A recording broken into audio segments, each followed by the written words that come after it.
दोस्तों, मेरा नाम राशिद ज़हीर है और आप देख रहे हैं मेरा न्यूज़ चैनल जिसका नाम है राशिद ज़हीर ऑफिशियल 2। आपसे गुजारिश है चैनल को बराए-करम सब्सक्राइब कर लें। फेसबुक पर यदि आप देखते हैं तो आप यूट्यूब पर जाइए @राशिद ज़हीर ऑफिशियल 2 लिखें, चैनल आपको मिल जाएगा। @राशिद ज़हीर ऑफिशियल 2 ये जो लिखा हुआ आ रहा है, इसको आप यूट्यूब पर अगर आप टाइप करेंगे चैनल आपको मिल जाएगा। मैंने सुबह आपको खबर बताई थी दोस्तों कि सेना के नेतन्याहू के बीच में कुछ भी अच्छा नहीं चल रहा है। अब तख्ता पलट होने की खबर आई है। बहुत बड़ा एक मीडिया संस्थान है द क्रेडल, मैं स्क्रीनशॉट थोड़ा लगाने की कोशिश करूंगा।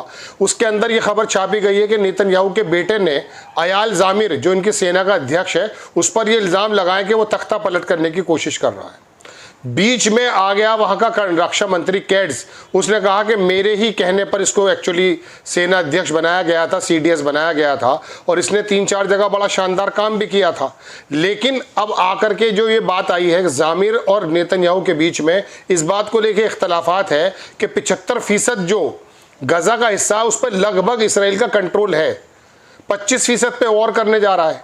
तो ऐसे में ज़ामिर का कहना यह था कि कंट्रोल अगर आप कर भी लेंगे, लेकिन गुरिल्ला युद्ध, ये अखबार की बात बता रहा हूँ, गुरिल्ला युद्ध जो है वो करते रहेंगे, छापामार युद्ध वो करते रहेंगे, हमारी सेना को दिक्कतें रहेंगी।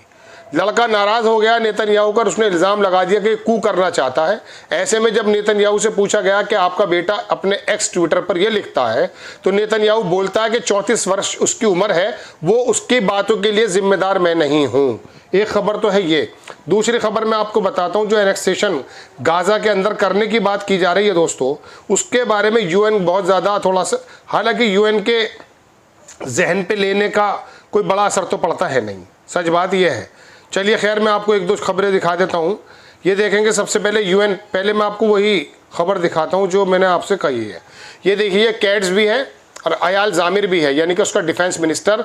कैड्स defend Israeli army chief amid tension with Netanyahu, ये पूरा उसने छापा है। इसके अंदर जब हम जाते हैं अंदर तो ये क्रेडल है, देख सकते हैं आप, ये पूरी की पूरी खबर है। इसमें लिखा Katz defends Israeli army chief amid tension with Netanyahu. ये नीचे जब आप देखेंगे कि इसराइल का डिफेंस मिनिस्टर जो कैड्स से उसने डिफेंड किया आर्मी चीफ को, इस बात को लेकर के कि tension between military establishment and political, जो उनका पूरा का पूरा साम्राज्य है नेतन्याहू, उसके बीच में कैड्स ने कमेंट किया है। उनका ये बात जब आई है जब इसराइल का प्राइम मिनिस्टर बेंजामिन नेतन्याहू का जो सन है यायर, उसने एक्यूज किया है ज़ामिर को प्लॉटिंग अ कूप। उसको कूप मतलब तख्ता पलट करने की आप अंदाजा कीजिए जब ये बात निकल कर आई है। उसने कहा यस एग्जैक्टली पब्लिश्ड, यही पब्लिश्ड हुआ है। उसने कहा मैं रिकमेंड करता हूँ अयाल ज़ामिर को, मैंने रिकमेंड किया था position of the chief staff के लिए, क्योंकि उसने प्राइम मिनिस्टर और गवर्नमेंट ने उसको जो है नेतन्याहू ने कबूल भी कर लिया था। आगे लिखता है अखबार कि मुझे यकीन ये था कि IDF was the suitable candidate, ये बहुत सूटेबल कैंडिडेट है, बिल्डअप रन आगे अच्छा चलाएगा, क्योंकि इसने पहले जो है सिक्योरिटी का बहुत ज़्यादा काम देखा है। आगे लिखता है वो कि प्राइम मिनिस्टर का जो मियामी बेस्ड सन है, मियामी में रहता है उसका लड़का, उसमें लिखा कि सोशल मीडिया पे लिखा कि ट्यूसडे को उसने Zamir is behind rebellion and attempt military coup, ये मिलिट्री कूप जो करने की बात की गई है, ये उसने फ्लोरिडा वहाँ पर मियामी में लिखे हुए बैठकर बोल रहा है। वो एक्यूजेशन जो उसने बताया कि बिटवीन ज़ामिर और प्राइम मिनिस्टर के बीच में army chief opposition Netanyahu governments plan for the occupation, ये पूरी वही बात है जो मैंने आपको कही। आगे लिखता है कि 5 अगस्त को ज़ामिर ने वार्न किया था नेतन्याहू को कि अगर आप गाज़ा को एक्यूपाई करने जा रहे हैं पूरी तरीके से, तो ये हमारे जो कैप्टिव्स हैं उनके लिए दिक्कत पैदा करेगा। उन्होंने कहा कि हमने एक डिसीजन बनाया है और approval we have tried to, हम जो सेना को उसकी जिम्मेदारी बनती है, जो भी सरकार वो लेती है। उसने कहा ठीक है, ये बात सही है।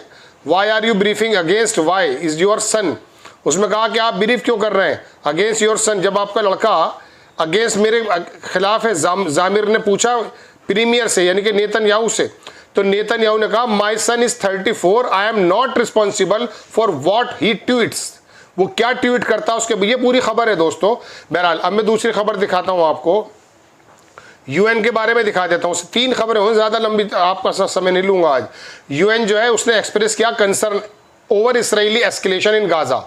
UN ने यानी कि कल ये डिस्क्राइब किया कि जो रिपोर्ट्स आ रही हैं एक्सपेंशन करने की, इसराइली मिलिट्री जो ऑपरेशन करने जा रही है उसके बारे में, वो डीप अलार्मिंग है।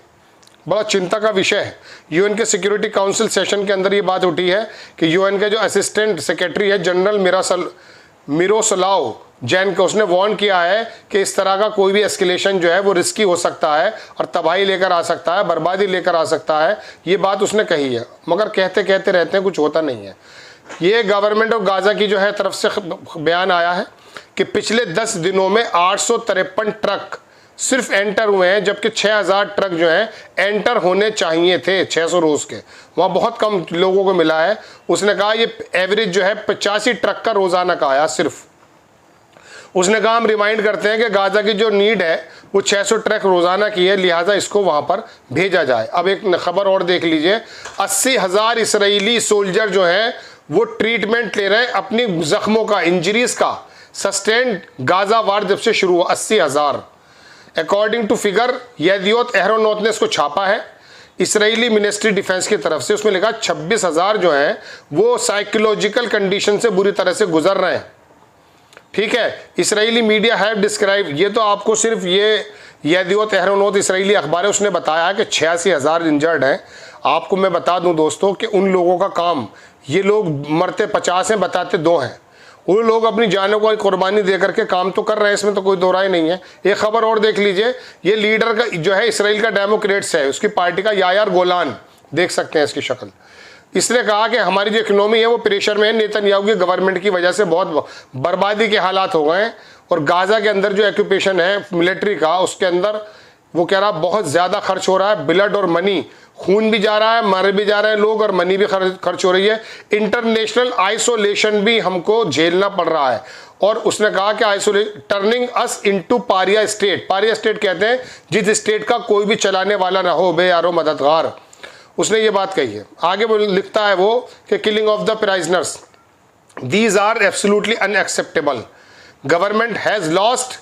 उसने कहा गवर्नमेंट अपनी जो है तमाम लिजिटिमेसी जो है खो चुकी है, इम्पोज कर रही है अपने कदमों को। We pay for the generation to come, हम आने वाली नस्लों के लिए जो है पे कर रहे हैं, ये खबर है। एक खबर और देख ली, रशिया से संबंधित है। रशिया ने प्रोटेस्ट किया, इसराइल ने दरअसल अटैक किया था, डिप्लोमेटिक व्हीकल था यरूशलेम के पास, वो इसराइल का था, उस पर उसने हमला किया, उस पर जो है रशिया का जवाब आया है। दोस्तों ये 3-4 बड़ी खबरें थी, मुझे लगा जल्दी से आपको बता देनी चाहिए। नेक्स्ट टाइम कुछ खबर आती है इंशाल्लाह मैं लेकर के हाजिर होता हूँ। आपसे गुजारिश हमेशा से यही रहती है कि चैनल को आप आगे ज़रूर बढ़ाएं, अपने ग्रुप में डालें। अब ये नेतन्याहू के लड़के ने अगर ये बात कही है तो जाहिर सी बात है घरेलू बात निकल करके बाहर आई है। यार जामिर का जो मैंने आपको सुबह बताया था कि इन दोनों के बीच में बड़े डिस्टेंसेस हैं, इसको हटाया भी जा सकता है। इसके हटने के बाद यार जामिर के साथ, यानी कि जो IDF का चीफ है, उसके साथ बहुत से लोग ये लड़ने को पहले ही मना कर रहे हैं। इनको मालूम है, एक फिल्म आई थी पैट्रियट, उसके अंदर दरअसल यही दिखाया था कि छापा मार युद्ध नहीं रोका जा सकता। आप पूरे अभी इनका पूरा कब्जा है भाई, ऐसी कोई जगह थोड़ी ना है जो वो नहीं जा सकते। वो जो वहाँ पर लोग इकट्ठा है उसकी भीड़ में नहीं जाते ये लोग, बाकी तो पूरा उसको मिसमार कर चुके हैं। लेकिन वो निकल करके कहाँ से आते हैं और कहाँ पर इन पर क़यामत ढा देते हैं, ये सवाल तो ये है। आज तक उसको तो पकड़ नहीं पाएंगे। आपको खबर अगर अच्छी लगती है बराए करम चैनल को सब्सक्राइब करें, शेयर करें। नेक्स्ट टाइम किसी खबर के साथ हाजिर होता हूँ। जय हिंद।